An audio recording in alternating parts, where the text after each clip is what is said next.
زندان میں ایک کتا۔ ہارون رشید نے ایک دن 70 علماء اہل سنت کو طلب کیا۔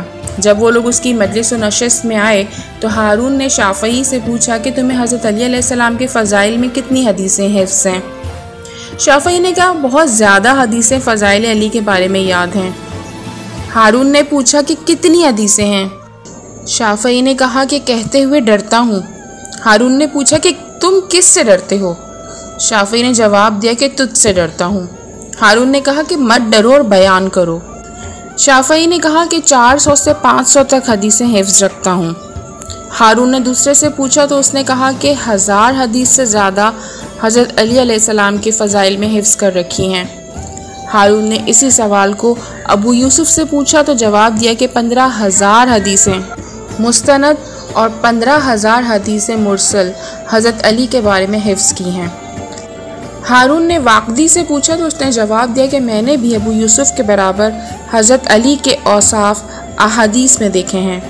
ہارون نے کہا کہ جو کچھ تم لوگوں نے کہا وہ تمہاری سنائی ہوئی باتیں ہیں، لیکن میں نے حضرت علی کی ایک فضیلت اپنی آنکھوں سے دیکھی ہے۔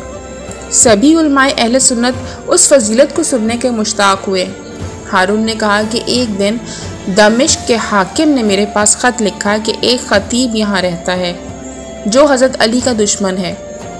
وہ اپنی خطابت اور تقریروں میں برابر مولا علی کو گالی اور فحش دیتا ہے۔ جتنا بھی میں نے اس کو ڈرایا کوئی فائدہ نہیں ہوا، کیا کیا جائے؟ تو میں نے اس کے جواب میں لکھا کہ اس کو میرے پاس بغداد بھیج دو۔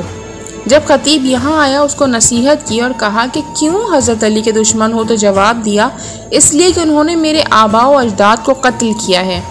تو میں نے کہا کہ انہوں نے خدا اور رسول صلی اللہ علیہ وآلہ وسلم کے حکم و فرمان سے ان سب کو قتل کیا ہے۔ تو اس نے کہا کہ بہرحال میں حضرت علی کا دشمن ہوں۔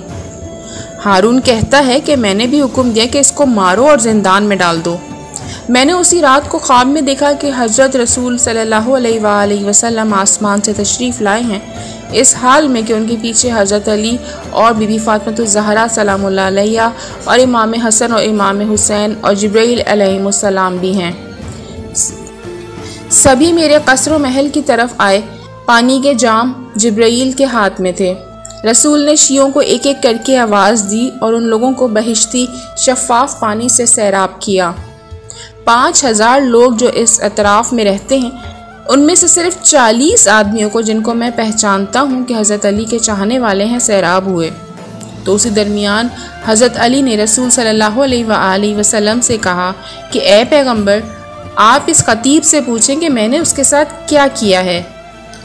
خطیب کو لایا گیا تو رسول صلی اللہ علیہ وآلہ وسلم نے اس سے کہا کہ کیا تم حیا اور شرم نہیں رکھتے؟ خداوند عالم اسے مسخ کر کے اچانک خطیب کتے کی شکل میں آ گیا۔ میں ڈر سے جاگ گیا اور خادم کو بلایا اور کہا کہ خطیب کو لے آؤ۔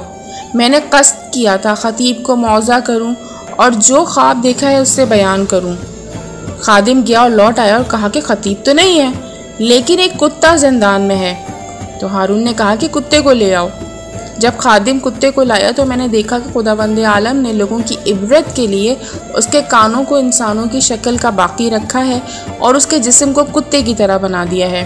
میں نے آج آپ لوگوں کو بلایا تاکہ اپنی آنکھوں سے حضرت علی علیہ السلام کی برتری و فضیلت دیکھو۔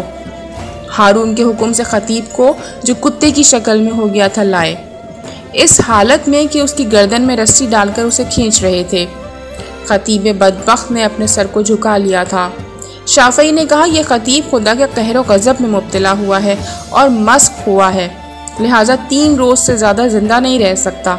جلدی سے اس کو یہاں سے دور کرو کہ اس کی بلا ہمیں بھی مبتلا کر دے۔ خطیب کو زندان واپس لے گئے۔ ابھی دیر نہیں ہوئی تھی کہ ایک مہیب آواز سنائی دی اور ایک صاعقہ کے اثر سے زندان کی عمارت منہدم ہو کر اس کے اوپر گر پڑی اور اس بجلی نے اس کے جسم کو جلا دیا۔